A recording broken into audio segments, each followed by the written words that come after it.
আমার ছোট্ট তেঁতুল গাছে, এটা মিষ্টি তেঁতুল গাছ, মাশাআল্লাহ অনেক ফুল আসছে।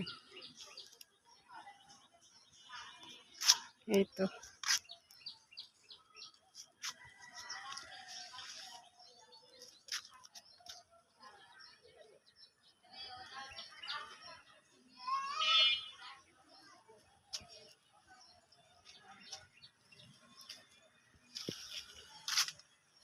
সুন্দর ফুল ফুটছে।